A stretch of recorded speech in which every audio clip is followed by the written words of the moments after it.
जय माँ विंध्यवासिनी, हर हर महादेव। आप सभी का स्वागत है। भगवान की गई सेवा कभी भी असफल नहीं होती है, भले वो देर करे।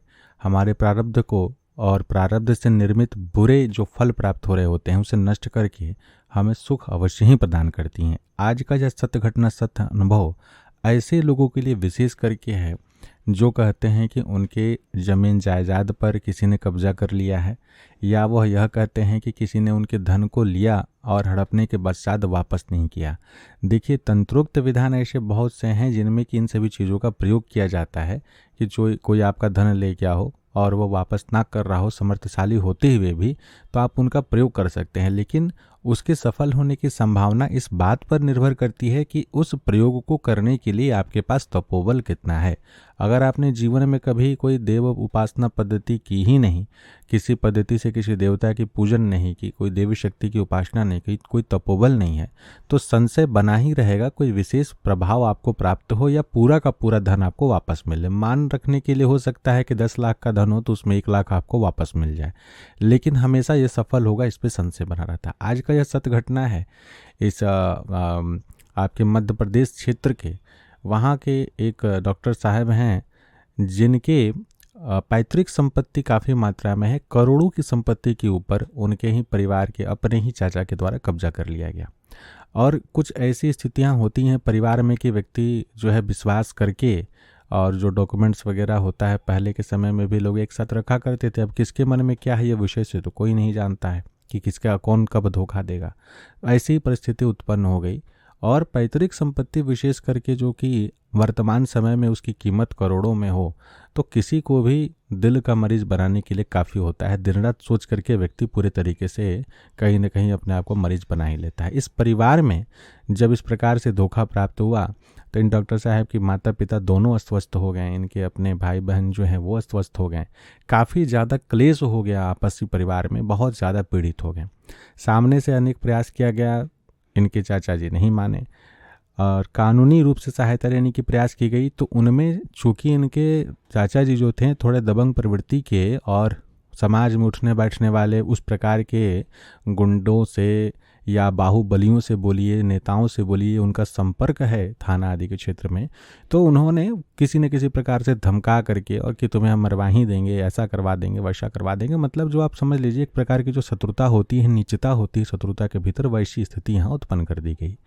तो ये अब अपने बचे हुए प्राण और जो संपत्ति आदि है उसको सोच करके भी लोग थोड़े चुप रहें, लेकिन अंदर ही अंदर ये घुटन इतना बढ़ा कि इनके पिताजी की तबीयत बहुत अधिक खराब हो गई।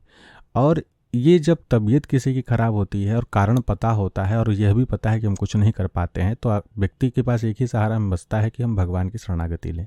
यहाँ किया जा सकता था, कोर्ट केसेस किए जा सकते थे, लड़ा जा सकता था, लेकिन हर कोई लड़ने में सक्षम भी तो नहीं होता है। जब तक कोर्ट के डेट आएंगे, केसेस चलेंगे, अरे कोई कुछ भी करवा सकता है, ये विषय भी है। तो पीड़ित होकर के इसी प्रकार से भगवान की शरणागति लिए। भगवान दत्तात्रेय का माला मंत्र कई दिनों से, लगभग मुझे जहाँ तक जानकारी है इससे पहले भी इन्होंने साधना की थी, लेकिन दत्तात्रेय भगवान का माला मंत्र बड़ा अद्भुत तरीके से एक एक दिन में ये 2-2 माला, यानी लगभग 1 माला सुबह 1 माला शाम के समय में ये जाप किया करते थे। और जिस क्षेत्र के रहने वाले हैं वो भगवती का क्षेत्र है। हम पूर्ण रूप से उनके पता आदि को गोपनीय रखने का प्रयास कर रहे हैं ताकि विषय पूरा ओपन ना हो। और एक कालांतर समय में इन्होंने एक सिद्ध पीठ में जा कर के लगभग 3 महीने से हर महीने 3 दिन 4 दिन, कभी कभी सप्ताह भर रह करके वहाँ पे भगवान दत्त की उपासना कर रहे थे और मंदिर में सेवा भी किया करते थे। तो दत्त भगवान की उपासना करते करते, और अभी जस्ट कुछ दिन पहले ही बात हुई थी, 15-20 दिन पहले बात हुई थी, जिसमें इन्होंने कहा कि गुरुदेव कोई मार्ग नहीं निकल रहा है, इस संपत्ति को जो उन्होंने हड़पा है ये ऐसी व्याधि बन गई है कि लग रहा है कि हमारा परिवार कहीं ना कहीं पूरी तरीके से खोखला पड़ जाएगा। क्या किया जाए, कुछ और मार्ग नहीं है क्या कि इससे निकला जाए। हमने सिर्फ इतना कहा कि आप जो कर रहे हैं उसे कृपया करते रहिए, बाकी और जो मार्ग है, अब परिवार के स्वयं के जब लोग होते हैं तो बड़ा विषय अलग हो जाता है। अन्य मार्गों के लिए तो हम आपको नहीं बोलेंगे, हाँ, लेकिन यह जरूर है कि आप जिस चीज़ को कर रहे हैं उसे करिए, और अगर नहीं मार्ग निकलता है तो आगे विचार किया जाएगा। आप अपनी श्रद्धा भक्ति समर्पण में कमी ना कीजिए। और यह विषय बड़ा अद्भुत रहा कि बात करने के कुछ ही दिनों के बाद, अभी 4-5 दिन पहले पुनः फिर बात हुई, इन्होंने किसी अन्य विषय के लिए फ़ोन किया था और उन्होंने कहा कि गुरुदेव एक बहुत अच्छी खुशखबरी है, इसे सुन करके आपको भी लगेगा कि गजब चमत्कार होता है दुनिया में। भगवान की कृपा में देर जरूर है लेकिन अंधेर नहीं है। क्या विषय हुआ है कि अभी जो अंतिम भगवान दत्तात्रेय का जयंती बीता, मार्गशीर्ष पूर्णिमा, उस दिन से उन्होंने दत्तमाला मंत्र की पुनः साधना आरंभ की थी। और दत्तमाला मंत्र के साथ साथ में भगवान का एकाक्षरी मंत्र आदि की भी साधना उन्होंने बहुत की है, लाखों लाख में। इस बार भी 5 लाख का जाप का संकल्प था। संकल्प जिस दिन पूर्ण हुआ है, यथाशक्ति हवन आदि किया, ब्राह्मण जो साधु होते हैं उनको यथाशक्ति भोजन करवाया, गौ सेवा आदि जो इनसे बन पड़ा वो किया। और ये घटना उस दिन घटित हो गई थी, इसकी जानकारी इनको देर से हुई। क्या घटना हुआ है कि इनके जो शत्रु थे, उन शत्रु के परिवार के 5 सदस्य एक ही दिन एक ही समय में अलग अलग स्थान पर, 3 व्यक्ति तो एक ही साथ एक्सीडेंट हुआ इनका, और तीनों कोई का जो है किसी का कुछ टूटा किसी का कुछ टूटा, बाकी के 2 व्यक्ति का अलग जगह एक्सीडेंट हुआ, उनको अभी कुछ अंग भंग हुआ। और देखिए भगवान ऐसा नहीं है कि जब दंड देते हैं तो प्राण हानि ही कर दें या कुछ ऐसा हो जाए।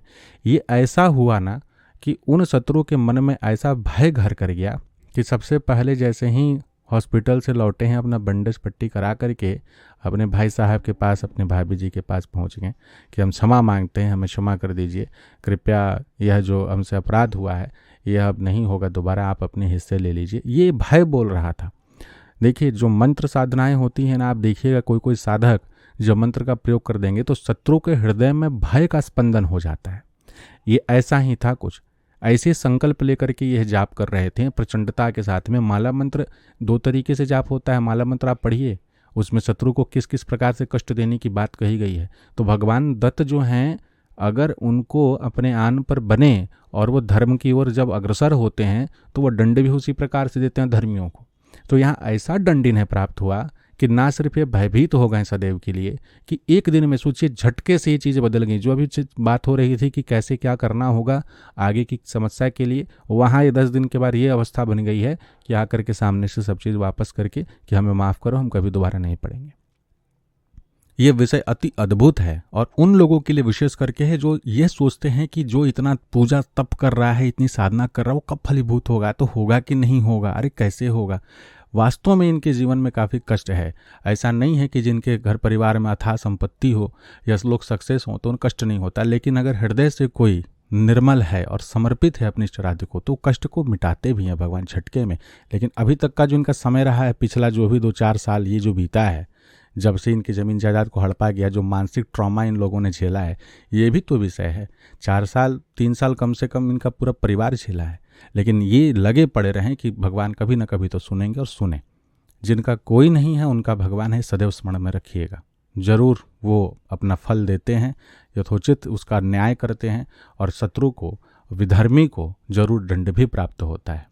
आशा करते हैं कि इस वीडियो से सुन करके, इस वीडियो को सुन करके आप सभी के मन में अपने आराध्य के प्रति श्रद्धा समर्पण का भाव और बढ़ेगा।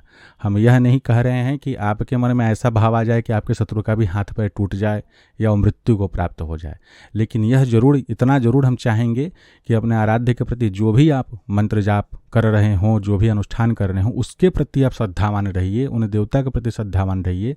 जैसे ही आपका प्रारब्ध समाप्त होगा वो काट करके उस प्रारब्ध को पुनः जो है आपको सुख अवश्य पहुंचाएंगे। जय माता।